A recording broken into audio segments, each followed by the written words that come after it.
বাংলাদেশের সর্ববৃহৎ পাখি কলোনি, এককভাবে এই পাখি কলোনিটি বৃহৎ কলোনি। তো এখানে বিভিন্ন প্রজাতির বক, পানকৌড়ি, শামুকফল, বালিহাঁস, বিভিন্ন প্রজাতির পাখালিরা এখানে বাসা বেঁধেছে। মূলত এটা একটা পাখিদের একটা প্রজনন কেন্দ্র। এই প্রজনন কেন্দ্রে হাজার হাজার পাখিরা আসে, এখানে প্রজনন করে, আবার তারা চলে যায়, আবার বিভিন্ন পাখিরা আসে প্রজনন করে। তো এই পাখি কলোনিটা গ্রাম থেকে ঘুরে একটা নিরাপদ পাখির একটা আবাস তৈরি হয়েছে।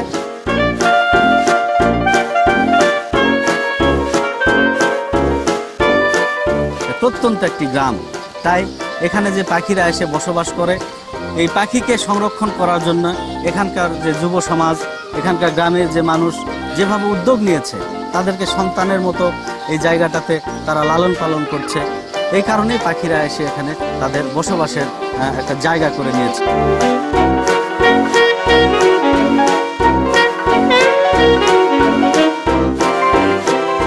আমার খুবই ভালো লাগলো। অনেক পাখির কিচিরমিচির, প্রচুর লোকজন এখানে আসছে, অনেক দর্শকেরা পাখি দেখতেছে, লোকজন অনেক জায়গা থেকে আসছে, আমিও আসছি অনেক দূর থেকে, নওগাঁ থেকে আসলাম। খুবই ভালো লাগলো দেখতে।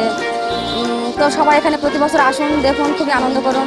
সরকারিভাবে উদ্যোগ নেন এখানে পাখিরা যাতে থাকে, এখানে প্রাকৃতিক পরিবেশটা যেন আরো ভালো হয়ে ওঠে।